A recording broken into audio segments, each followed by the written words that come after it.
Sejam bem-vindos. Estamos aqui mais uma vez reunidos para atividades da casa e para preparar o ambiente a gente vai fazer a leitura do livro Pão Nosso, a lição 158, Governo Interno, ditado por Emmanuel através do Chico, baseado na primeira carta de Paulo aos Coríntios, capítulo 9, versículo 27, que diz assim: Antes subjugo meu corpo e o reduzo à servidão, para que, pregando aos outros, eu mesmo não venha de algum modo a ficar reprovado. E aí Emmanuel tece o seguinte comentário para a gente refletir. Ele diz assim: efetivamente, o corpo é miniatura do universo. É imprescindível, portanto, saber governá-lo. Representação em material terrestre da personalidade espiritual. É razoável esteja cada um atento às suas disposições. Não é que a substância passiva haja adquirido poder superior ao da vontade humana. Todavia, é imperioso reconhecer que as tendências inferiores procuram subtrair-nos o poder de domínio. É indispensável esteja cada homem em dia com o governo de si mesmo. A vida interior, de alguma sorte, assemelha-se à vida de um estável. O espírito assume a autochefia, auxiliado por vários ministérios, quais os da reflexão, do conhecimento, da compreensão, do respeito e da ordem. As ideias diversas e simultâneas constituem apelos bons ou maus do parlamento íntimo. Existem, no fundo de cada mente, extensas potencialidades de progresso e sublimação, reclamando o trabalho. O governador supremo, que é o espírito no cosmos celular, redige leis benfeitoras, mas nem sempre mobiliza os órgãos fiscalizadores da própria vontade. E as zonas inferiores continuam em antigas desordens, não lhes importando os decretos renovadores que não hostilizam nem executam. Em se verificando semelhante anomalia, passa o homem a ser um enigma vivo, quando se não converte num cego ou num celerado. É necessário instalar o governo de nós mesmos em qualquer posição da vida. O problema fundamental é de vontade forte para conosco e de boa vontade para com os nossos irmãos. Essa mensagem do Emmanuel, para a gente refletir, remete à importância do estudo da doutrina espírita. A gente encontra no Livro dos Espíritos perguntas e respostas para essas questões. Aqui, por exemplo, ele fala que efetivamente o corpo é a miniatura do universo. Não só no Livro dos Espíritos, mas também na Gênese a gente vai encontrar informações a respeito do nosso corpo humano, e que ele é formado da mesma matéria que é constituída a Terra. Os mesmos elementos que compõem a Terra, que formam a Terra, formam também o nosso corpo físico.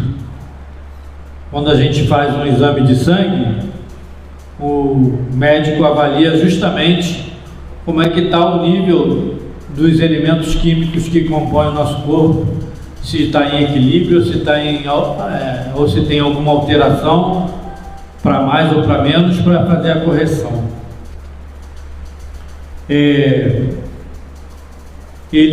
diz que o nosso corpo é a representação material terrestre da personalidade humana. E no Livro dos Espíritos a gente aprende também que nós fomos criados simples e ignorantes, e que o princípio de tudo começa na união dos dois elementos principais que constituem o universo, o princípio espiritual e o princípio material. E nosso ponto de partida está aí. A origem do espírito está no princípio espiritual e a origem do corpo está no princípio material.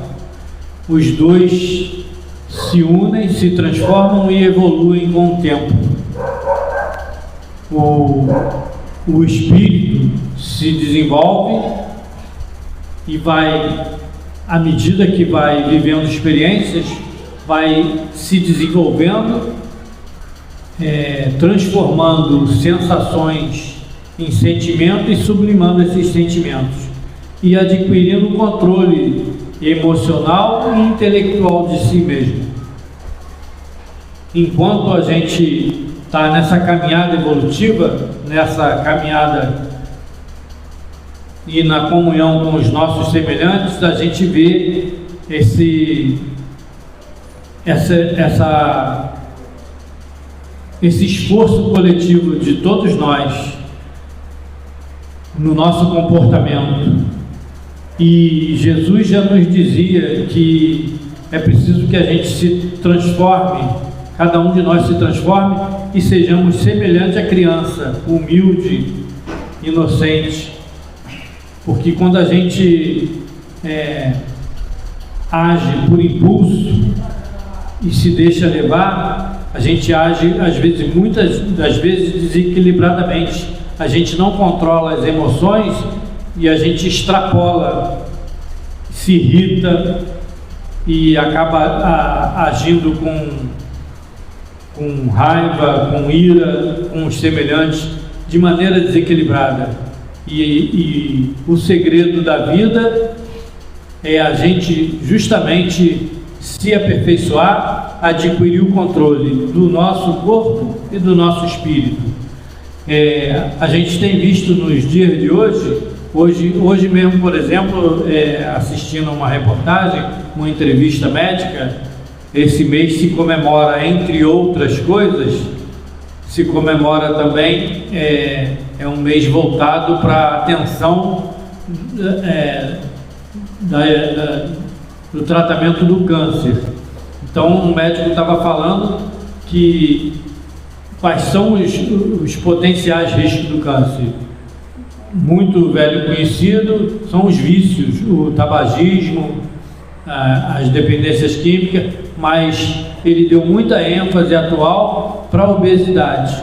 E a obesidade é uma questão que está ligada a um esforço íntimo nosso de controlar o nosso corpo físico, de satisfazer as necessidades do corpo, mas de vencer os excessos, para que a gente potencialize o que o corpo pode nos dar de retorno no máximo da sua potencialidade, sem danificá-lo.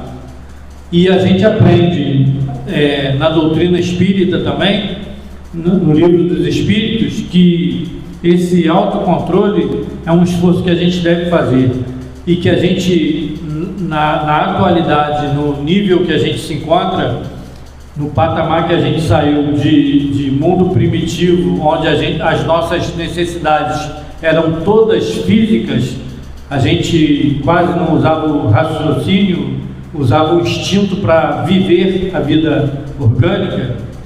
E já no mundo de provas e expiações a gente já mais evoluído, embora com vícios, mas com capacidade de desenvolver o raciocínio lógico, e de fazer valer mais a nossa vontade, o nosso intelecto. A gente precisa buscar justamente controlar o corpo físico nas suas necessidades. E tudo isso a doutrina espírita nos ensina. Por isso a importância do estudo da doutrina. Então, que a gente possa meditar nessa mensagem de hoje, levar para a nossa vida, para a nossa existência, para a nossa conduta, para que a gente possa tirar proveito disso e caminhar para frente, para cima. Bom, feita a reflexão, que possamos elevar o nosso pensamento a Deus, agradecendo a vida, agradecendo a oportunidade de estarmos aqui, essa convivência fraterna com os amigos espirituais que sempre vêm ao nosso encontro e com os amigos que dividem conosco a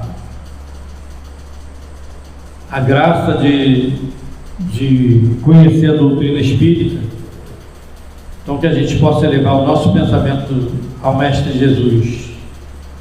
Senhor Jesus, ouve nesse momento a nossa oração. Abençoa-nos o esforço de aprendermos e de vivenciarmos o Teu Evangelho. Envia-nos os Teus mensageiros benfeitores a nos estimular sempre no caminho do bem. Que possamos, através dessas mensagens confortadoras e estimulantes que chegam até nós, encontrar força para reprimirmos em nós os nossos vícios e as nossas paixões e caminhar sério para Ti, buscando o Teu reino de amor e de fraternidade. Que possamos, nessa noite, sendo agraciado com a palavra do nosso irmão Marcílio, conhecer um pouco mais da Tua mensagem, Cristo, e nos fortalecer intimamente para as nossas experiências da vida. Abençoa-nos o propósito, abençoa a nossa casa e os irmãos que nos assistem, e que a gente nunca esqueça daqueles que ainda não Te conhecem, daqueles que ainda sofrem as influências dos vícios, das paixões e das expiações, na enfermidade e na dor. Misericórdia para com todos, Senhor. Abençoa-nos o propósito, agora e sempre. Muito obrigado. Então, o nosso irmão Marcílio vai falar para a gente hoje: ninguém poderá ver o reino de Deus se não nascer de novo. É isso mesmo? Sim. Então, boa palestra aí. Boa noite, meus irmãos. Boa noite, minhas irmãs. Que a paz do nosso Mestre Jesus possa continuar presente em nossos corações. Como é comum, a gente sempre pede para que a gente possa sair daqui melhores do que aqui chegamos, que nos dias que virão pela frente possamos ser também pessoas melhores do que as pessoas que fomos até o presente momento.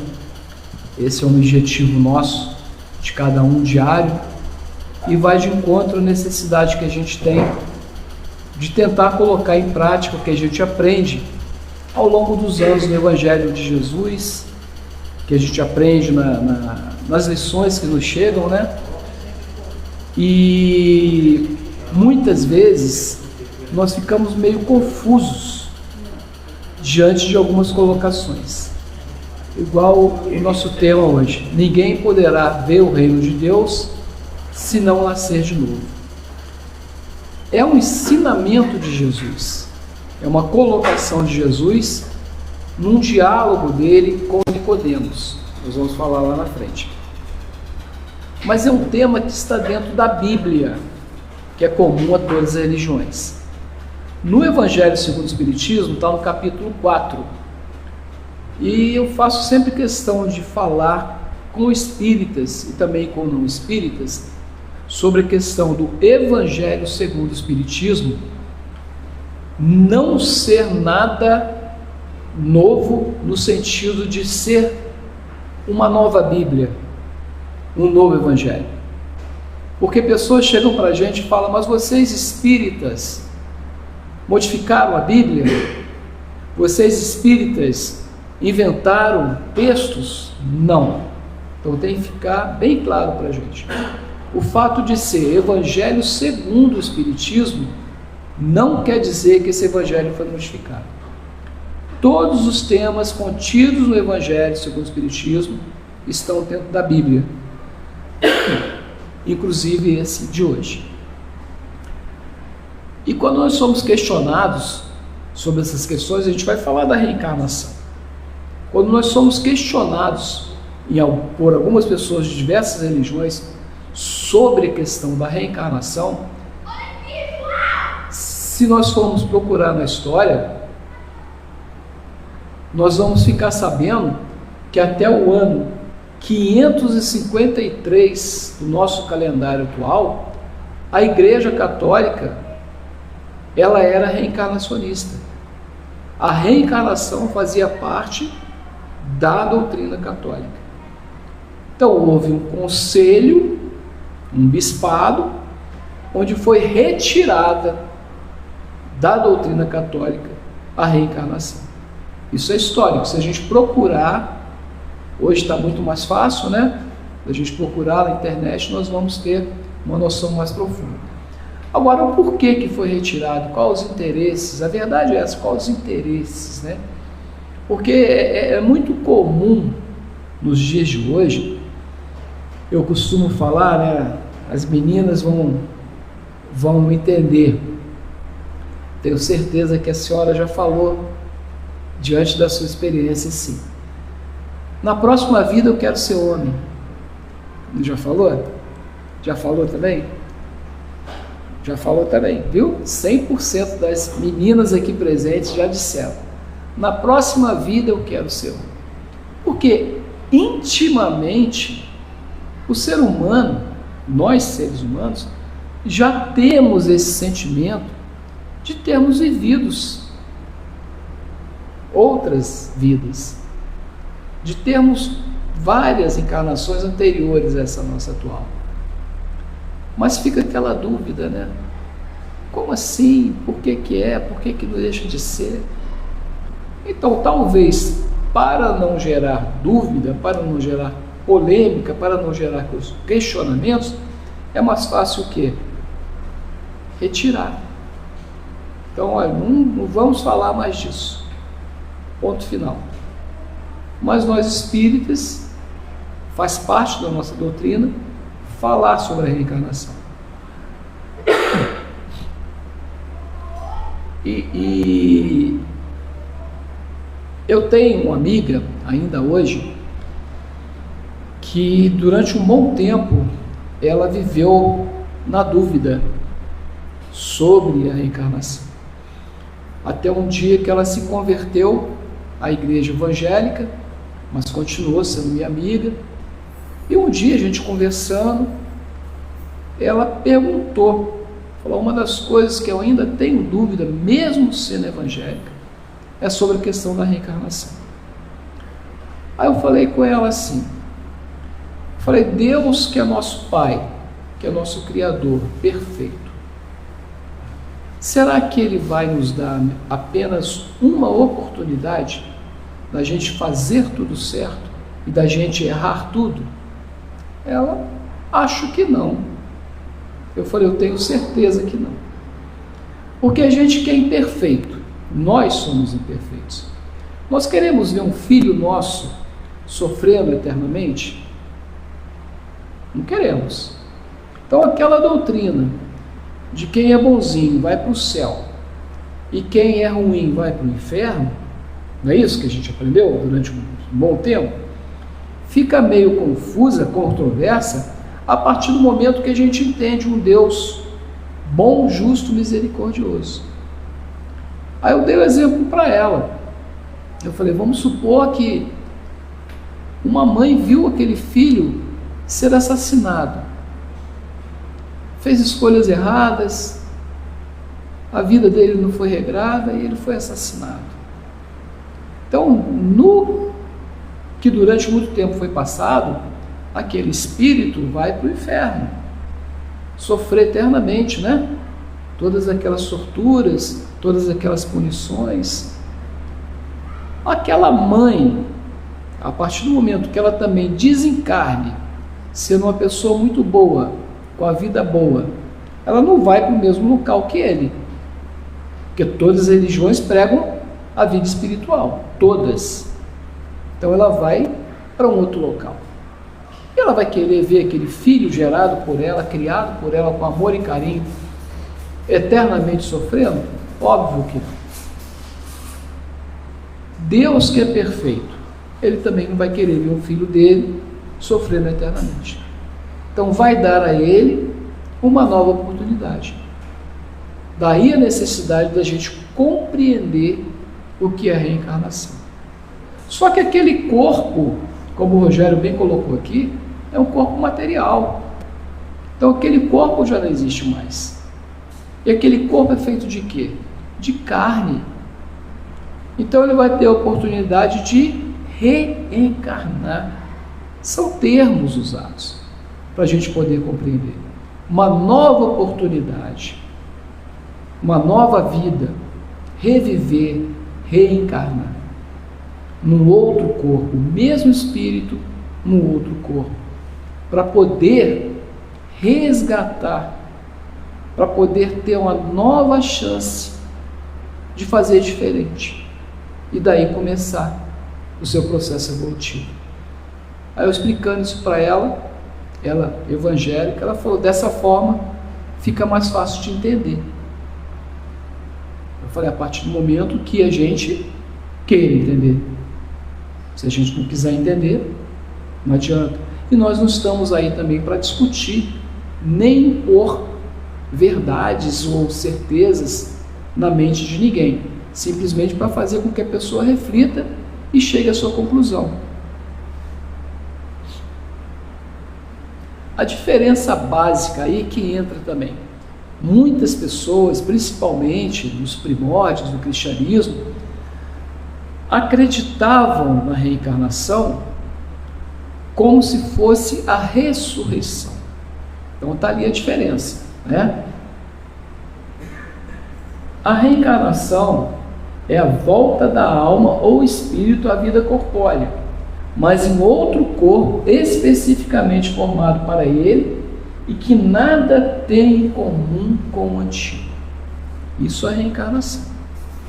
A volta do espírito à vida, mas em outro corpo, não naquele corpo que ele viveu, que era material. Ressurreição. A ressurreição da ideia de voltar à vida o corpo que já está morto, ou seja, ressurgir. O que a ciência demonstra ser materialmente impossível, né? Isso é cientificamente provado. Sobretudo quando elementos desse corpo já se acham desde muito tempo dispersos e absorvidos. Ou seja, não há mais vitalidade naquele corpo.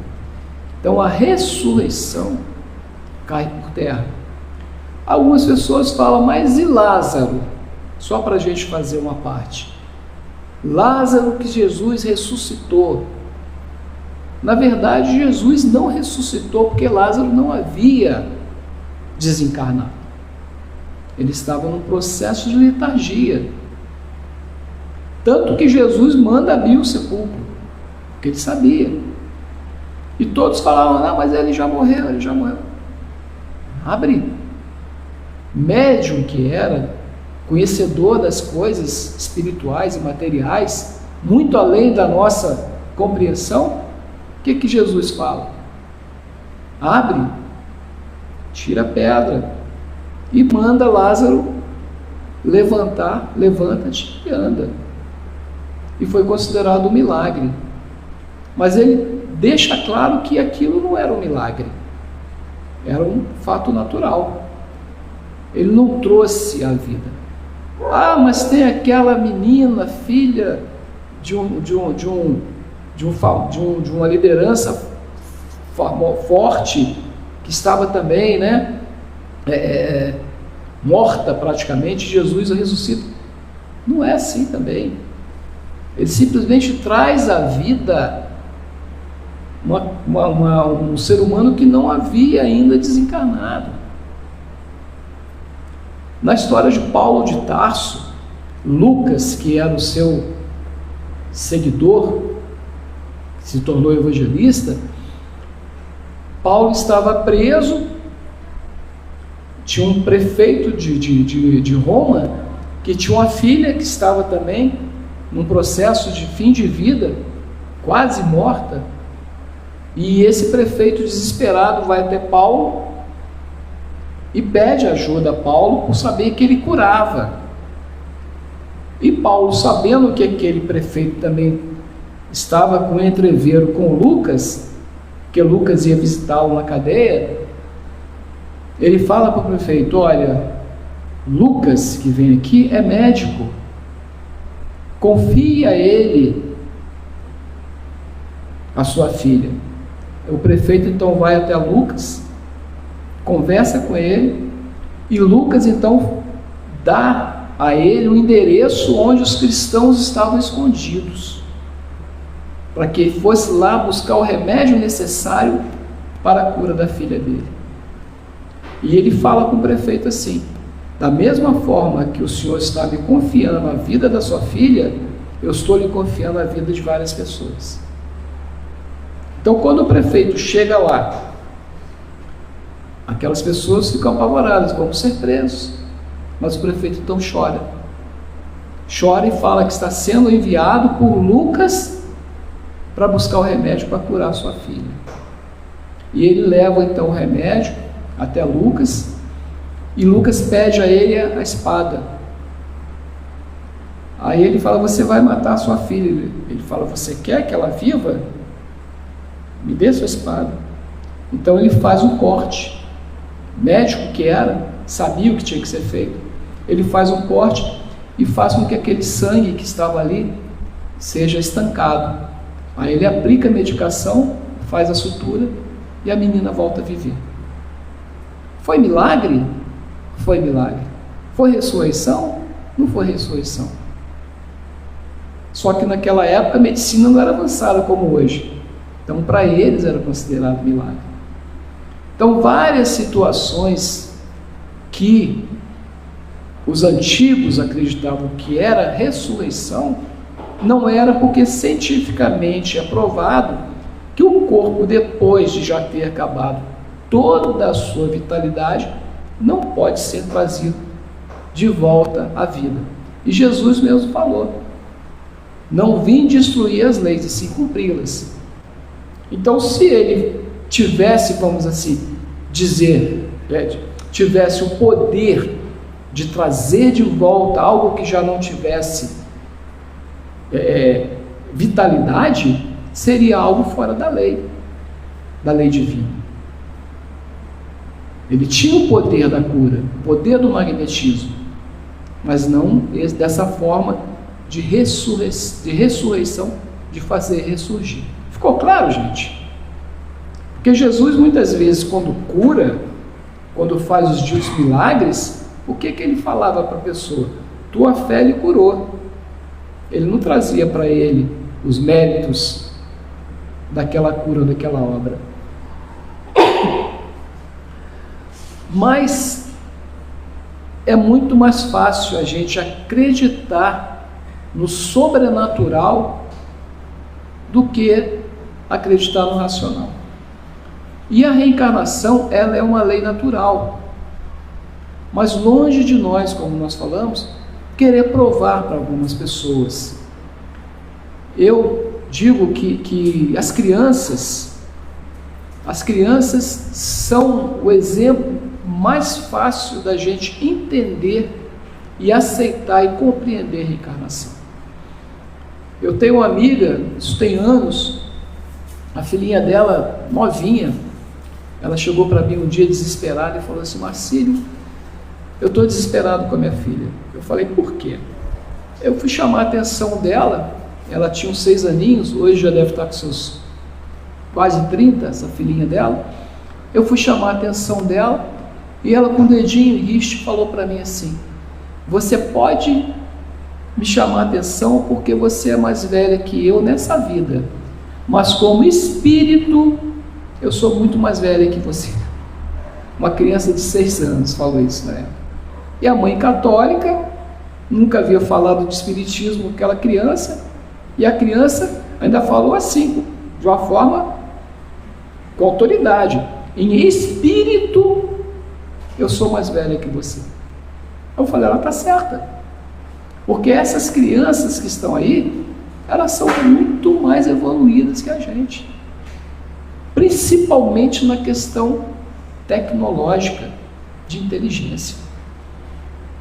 A gente coloca um aparelhinho celular na mão da criança, ela faz o que ela vai embora, assim a gente tem ensinado. A gente pega um controle de televisão, um computador na mão da criança, a criança vai embora.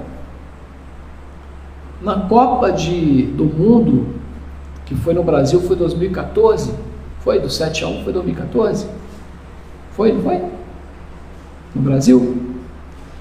O amigo meu falou que era aniversário de conhecido, estavam alugados o salão de festas, no dia do 7-1, do fatídico 7-1, colocaram um telão, né? E ninguém estava conseguindo fazer aquele telão funcionar. E uma criancinha, um menininho com a bicicletinha andando para lá e para cá, e todo mundo nervoso, querendo que aquilo ali funcionasse, e o menininho andando de bicicleta. Aí ele parou perto assim do telão e falou: eu sei fazer isso aí funcionar. Aí todo mundo já nervoso: sai para lá, está atrapalhando. Aí o tio dele chega e fala: ó, ele sabe. Aí chamaram o menininho, aí pegaram o manual: sabe ler? Sei. Aqui o manual. Aí ele falou assim: manual é para os fracos, não preciso disso não. Pegou o controle, botou a imagem. 7, 8 aninhos. Então essas crianças que estão aí é um exemplo vivo aos nossos olhos da reencarnação.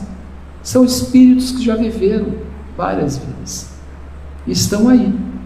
Cabe a nós dar a orientação necessária para que não seja desvirtuado. Aí entra outro tema, a missão dos pais, a missão do espírita em relação às crianças, mas que essas crianças que estão aí são muito mais evoluídas que nós, principalmente na questão da inteligência, não tem como negar, né? Não há como a gente falar também da reencarnação sem a gente falar da erraticidade. Coloquei até o slidezinho ali, uma cena do filme Nosso Lar, né? Porque o nosso lar, ela é uma colônia de erraticidade. Agora é interessante que quando a gente escuta ou lê o termo erraticidade, a gente, no primeiro momento, entende que é erro, não é isso? De fazer errado. Mas erraticidade é um período que a gente passa no plano espiritual, em alguma colônia espiritual, para estudar, aprender, compreender e também planejar uma nova reencarnação. Então o nosso lar tem um determinado momento que mostra claramente que as pessoas estão ali estudando, que as pessoas estão ali sendo preparadas, as pessoas, que eu digo os espíritos, ali preparados para uma nova encarnação. E quando a gente fala assim, espírito errante, dá a entender que é o espírito que está errando. Não, espírito errante é aquele que está na erraticidade, para fazer, vamos dizer assim, uma harmonização, uma limpeza, para voltar ao plano reencarnado, para reencarnar. Aí, por exemplo, a gente fica pensando assim, todo mundo fala, eu queria, ao desencarnar, ir para tal lugar assim, para a colônia tal, para a colônia A, B, C, D e tal. Merecemos? O que nós estamos fazendo hoje para merecer um local espiritual? E o que Jesus falou para a gente lá no Evangelho de João, no capítulo 14? Há muitas moradas na casa de meu Pai. Então ele deixa claro que existem muitos planos de acordo com a evolução de cada um, com a necessidade de cada um, que nós vamos estar lá habitando. Agora, muitos assim, eu queria escolher, a gente conversa com muitas pessoas, queria escolher um tal lugar. Eu falo com as pessoas, olha, não é simples assim. Né? A gente, eu queria morar em tal lugar, é fácil a gente morar em tal lugar? Comprar uma casa, alugar uma casa. Então a gente também não vai estar escolhendo, alugando, comprando um local no plano espiritual. Dentro dessas diversas moradas espirituais, ao desencarnarmos, nós vamos estar lá passando por esse momento de aprendizado, de estudo, de renovação, chamada erraticidade, até que a gente esteja preparado para uma nova vida, para um novo desafio num outro corpo físico.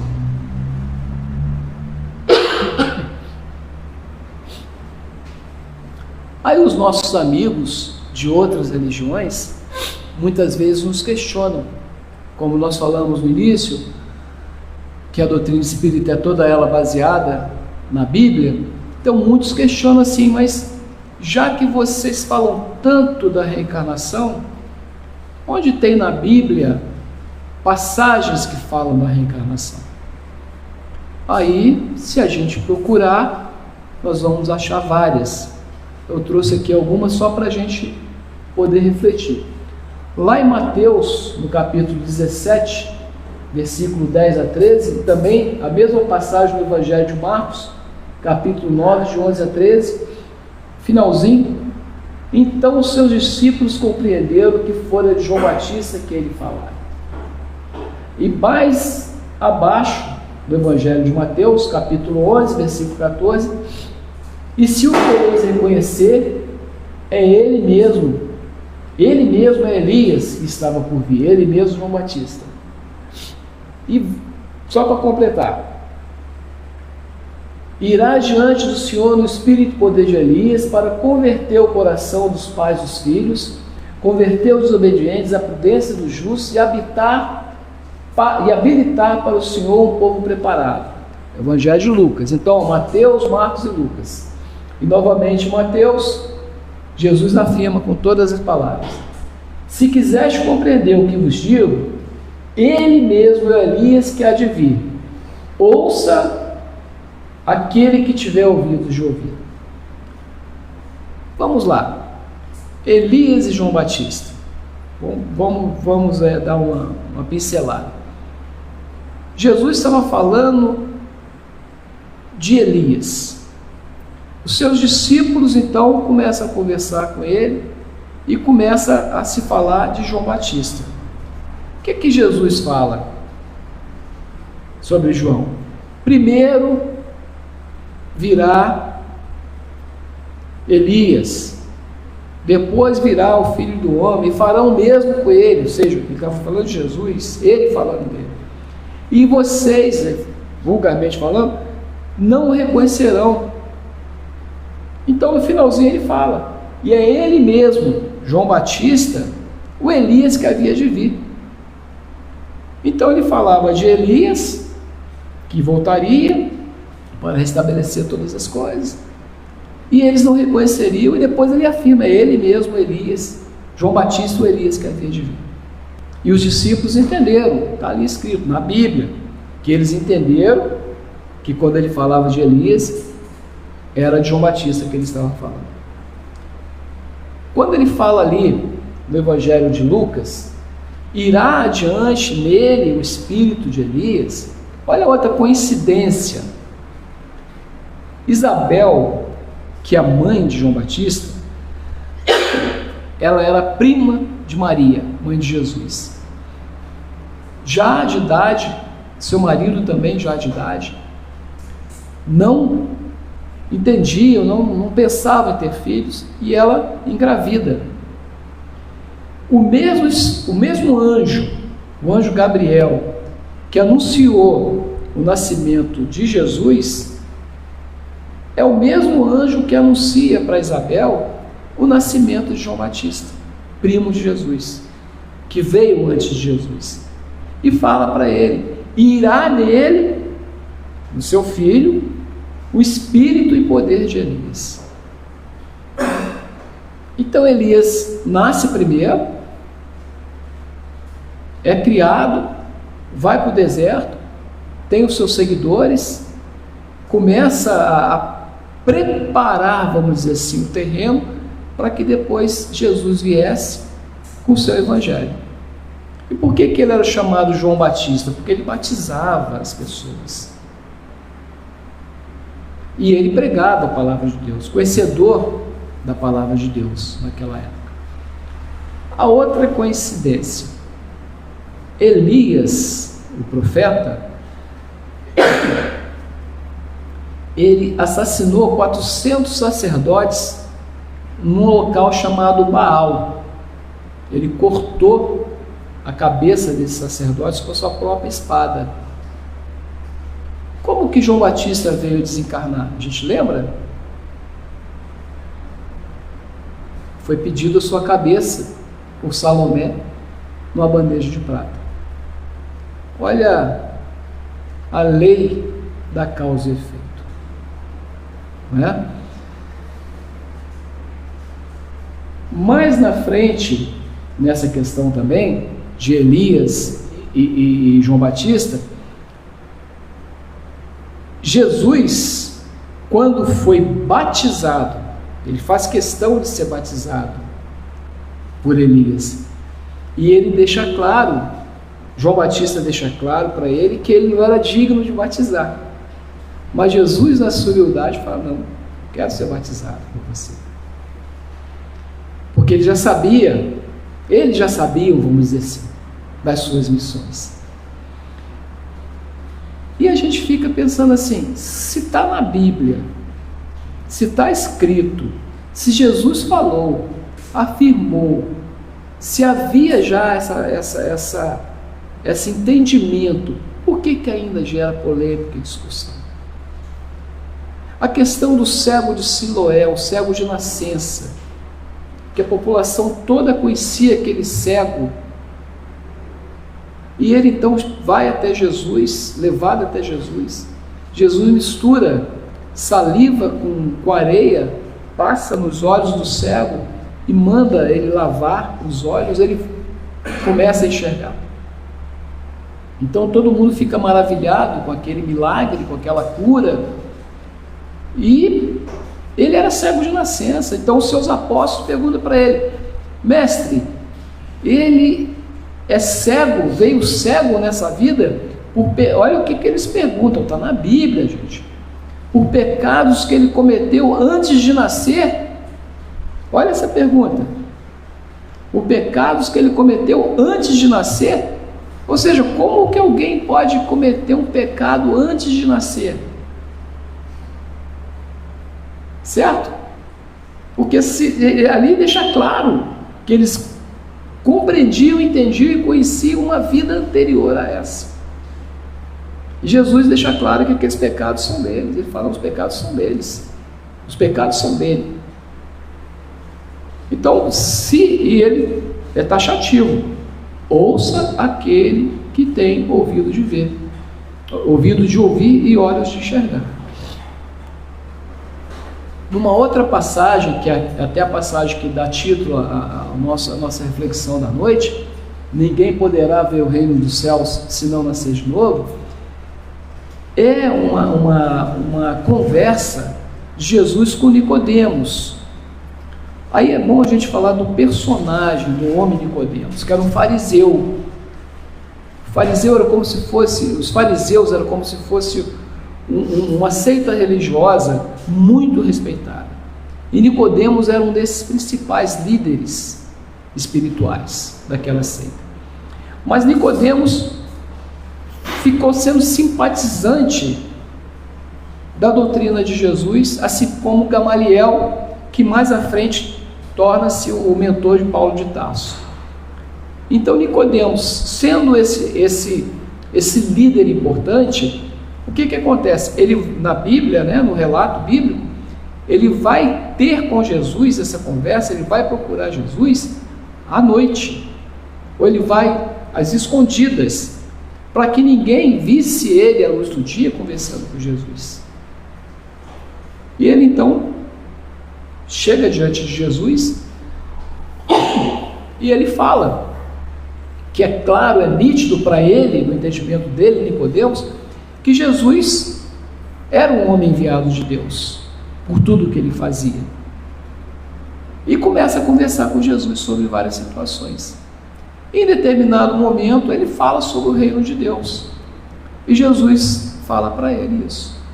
Ninguém poderá ver o reino de Deus se não nascer de novo. E Nicodemos então fala para ele: como assim eu, um homem já velho, entrar novamente no ventre da minha mãe? Que no entendimento dele era aquilo ali. E Jesus chama a atenção dele: como pode você, um homem conhecedor das coisas celestiais, não compreender o que eu estou dizendo? Aí ele fala: o que é nascido da água é água, o que é nascido do Espírito, Espírito. O Rogério falou para a gente aqui, o corpo, a água, o nosso corpo, o nosso mundo, planeta Terra, é água. Então ele quer dizer o quê? O que é matéria é matéria, o que é espírito é espírito. Aí ele reafirma: é necessário nascer de novo. Aí ele fala: o que é nascido da carne é carne, o que é nascido do espírito é espírito. Admiro você, sábio nessas coisas, não saber disso. Então ele deixava claro pelo menos deixava claro para Nicodemos e para quem estava ao redor, que a reencarnação era uma lei natural, que era necessário renascer, nascer de novo, reencarnar, para compreender e entender o reino de Deus. Diante de quê? Das diversas encarnações, para que haja, como foi dito na página inicial, um processo evolutivo. Mas se ele explicasse dessa forma naquela época, muitos não entenderiam, como hoje muitos não entendem. E Nicodemos, sendo esse líder espiritual e sendo simpatizante da doutrina cristã, entende que esse renascimento também tem a ver com o renascimento espiritual, não somente com o renascimento de vida em si, mas dessa necessidade de evolução espiritual, baseado, como ele fala, na água e no espírito, ou seja, na matéria e no espírito. E no Antigo Testamento, fala-se também, tem lá, peguei essa aqui pra gente, ó. Antes mesmo de te formar no ventre de tua mãe, eu te conheci. Antes que saísse do seio, eu te consagrei. Eu te constituí profeta para as nações. Está lá no livro de Jeremias. Então olha só, antes mesmo de se formar no ventre da tua mãe. Ou seja, ele está afirmando que antes dele se formar, já havia uma vida. E se a gente pesquisar, existem várias outras passagens do Antigo Testamento. Eu trouxe essa aí só porque ela é bem forte para a gente. Mas não vale a pena a gente ficar discutindo com as pessoas em relação a isso. É interessante a gente compreender muitas vezes sobre o porquê que nós estamos aqui. Por que nós reencarnamos? A doutrina espírita fala muito para a gente da questão da gente passar por provas e expiações, que nós escolhemos estar aqui. Então, quando a gente escolhe esse corpo que a gente está habitando, a vida que a gente está levando, foi tudo traçado por nós na espiritualidade. Eu costumo brincar, que eu falo assim, eu tenho pena do Reinaldo Gianecchini. Você conhece o Reinaldo Gianecchini? Eu fico assim, ele fica se olhando no espelho e fala assim, poxa, eu sou tão feio, o Marcílio é tão bonito, né? Ele com aquela feiura dele, e eu assim bonito, eu me olho no espelho e falo, eu sou bonito, ele é feio. Que Deus é esse, né, que deu a feiura para ele, a beleza para mim? Mas até esse corpo maravilhoso que a gente tem, nós escolhemos. Como ele escolheu ser feio, eu escolhi ser bonito. As meninas, né, quando olham lá a Bruna Lombardi, a Vera Fischer, bonitas até hoje, aí fica falando assim, essa mulher é feia, eu sou bonita. São escolhas. Até o nosso corpo, até a nossa vida, a forma de viver, nós traçamos antes de estarmos aqui reencarnados. Então eu trabalhei com meninos em situação menores, em situação de rua, e era muito comum na revolta deles, eles falarem assim, tio, eu não pedi para nascer. E nossos filhos muitas vezes falam isso em casa. Aí o que eu falava com ele, falo com adolescentes, quando ele fala assim para mim, eu falo, realmente você não pediu para nascer não, você implorou. Você implorou para nascer. Porque quando você estava lá na espiritualidade, o seu entendimento era outro. Aí quando você chega aqui, por causa do esquecimento do passado, que é tema para outra reflexão, é apagado da sua memória, você vai falar isso. Mas você pode ter certeza, você implorou para nascer, para estar aqui. E em cima disso, a gente fica assim, existem limites para a gente reencarnar? Não. Nós vamos reencarnar, é falado para a gente, quantas vezes necessárias forem até a gente atingir, vamos dizer assim, um patamar evolutivo para que a gente possa subir um degrauzinho na evolução.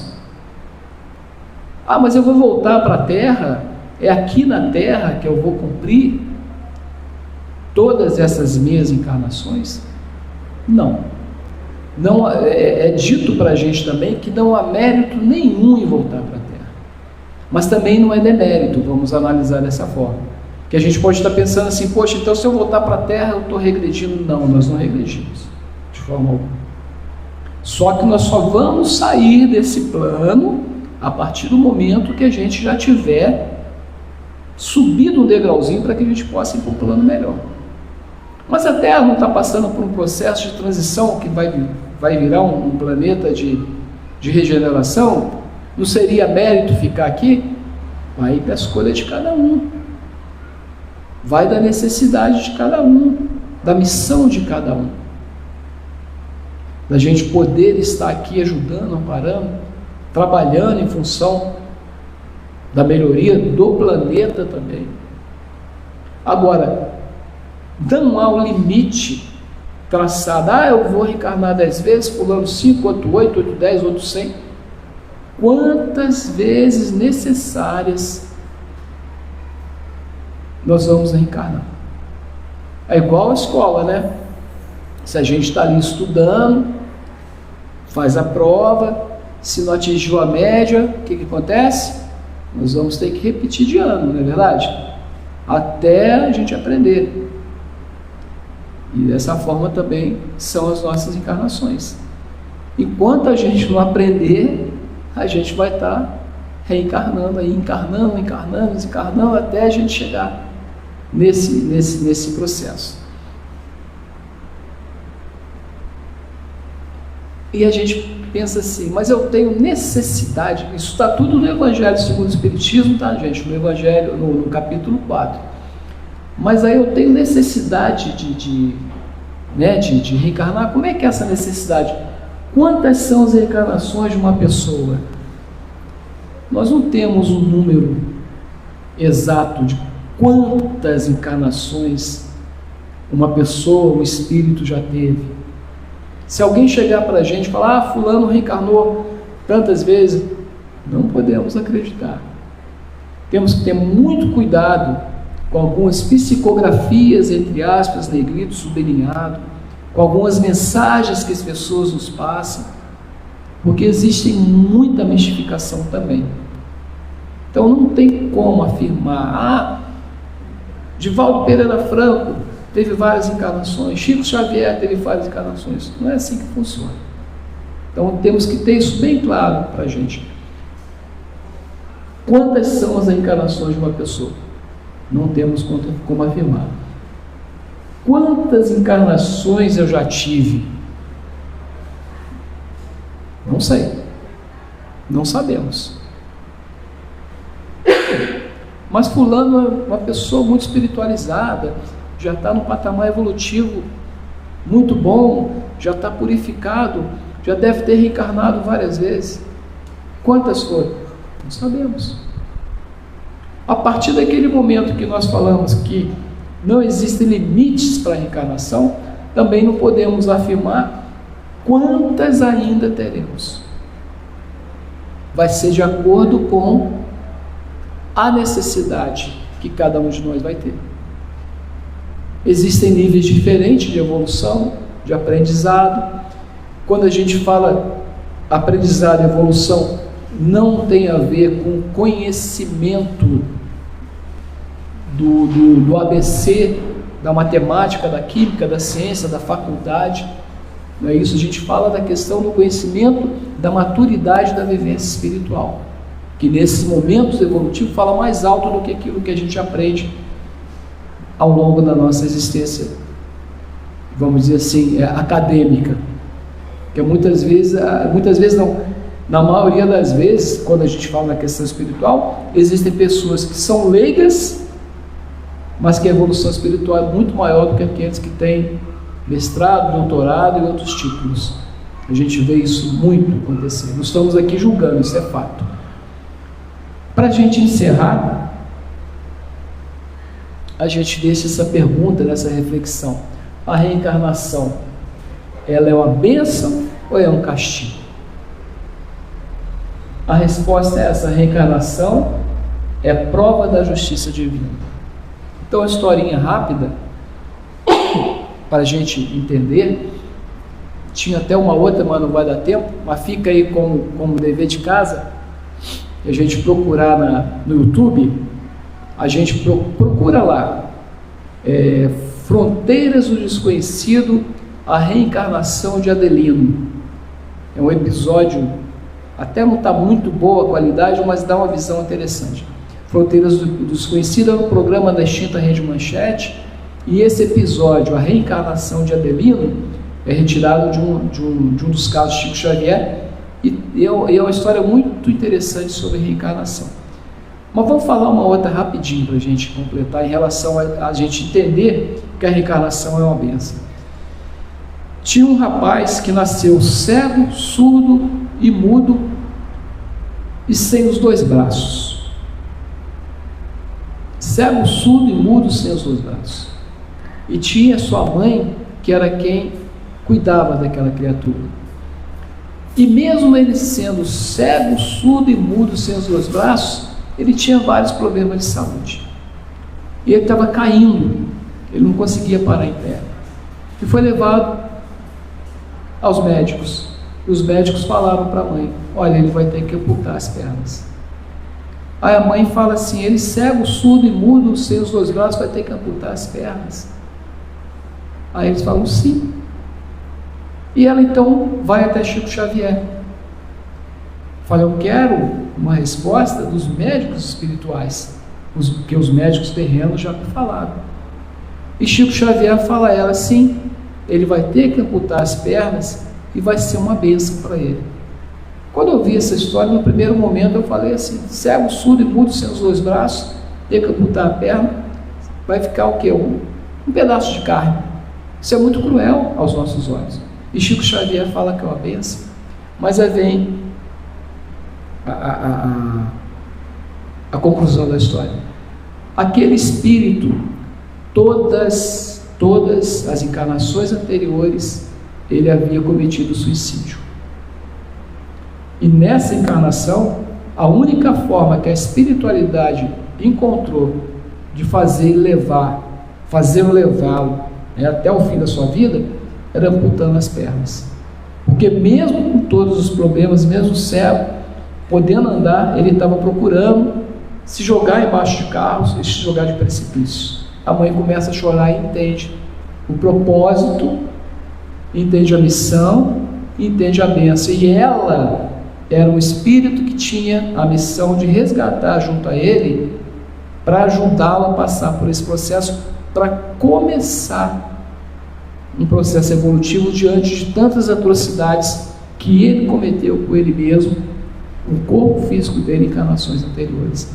Então aquela frase ali, ó, a reencarnação é prova da justiça divina, vem muito de encontro a muitas situações que a gente não entende, que a gente acha cruel, mas só mesmo a reencarnação, só mesmo nascer de novo, como Jesus falou, que a gente vai entender o que é o reino de Deus e o que são as coisas espirituais. Então a gente agradece mais uma vez a oportunidade de estarmos aqui juntos, aprendendo, e se Deus quiser, numa próxima vamos estar reunidos para aprender um pouco mais.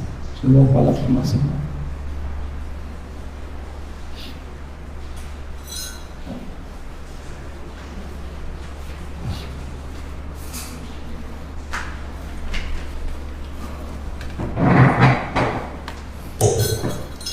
A gente agradece o companheiro Marcílio pelas explicações de hoje, que a gente possa guardar isso no nosso coração, refletir isso nos nossos momentos de serenidade em casa, que a gente possa ter boas disposições na nossa vida.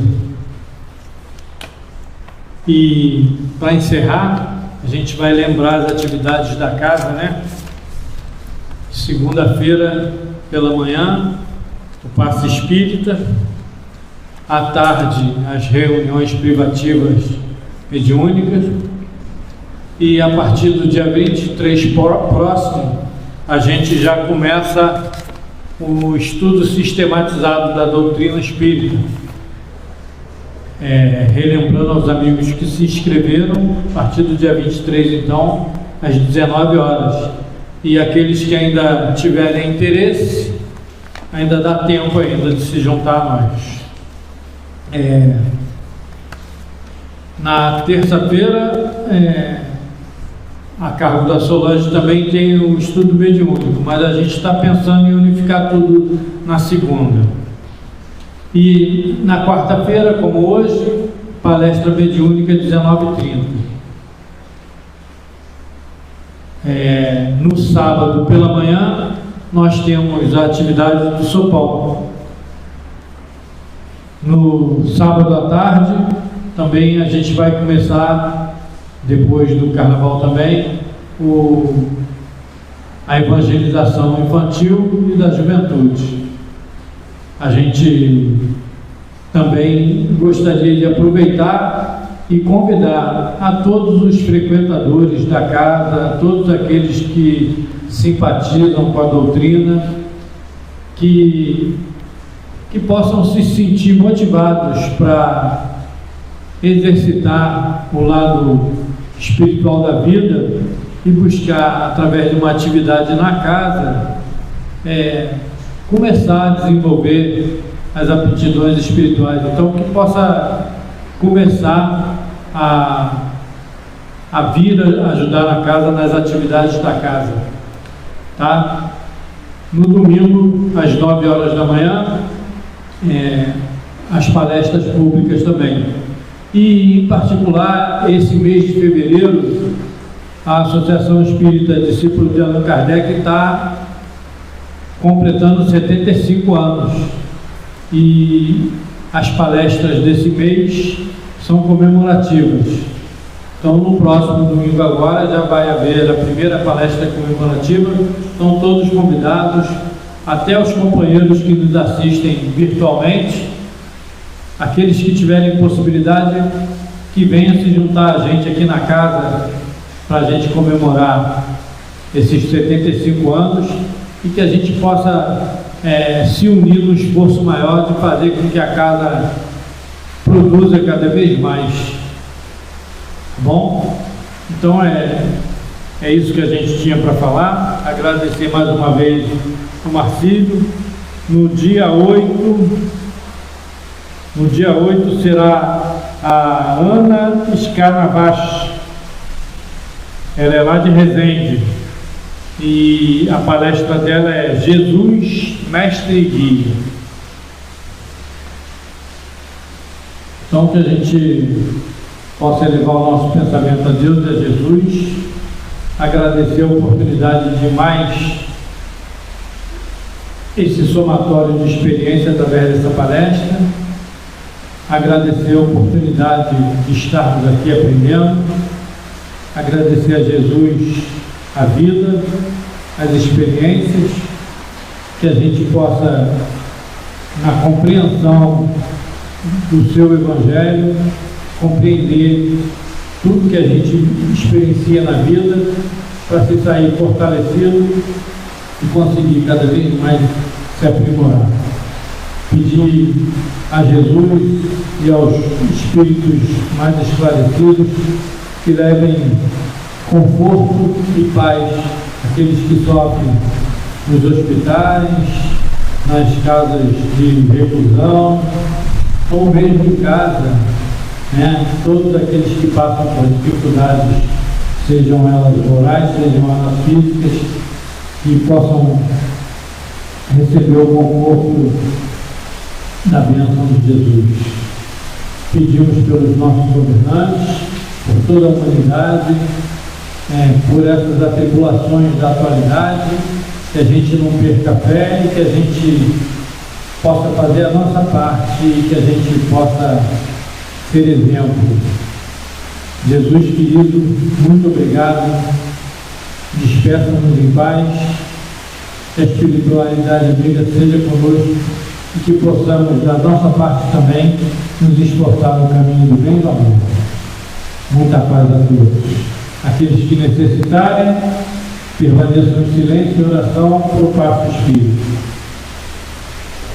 Eu queria também agradecer a todos os que puderam contribuir com a atividade que a gente está desenvolvendo de levar ajuda às casas assistenciais da região. Tá bom? Muito obrigado.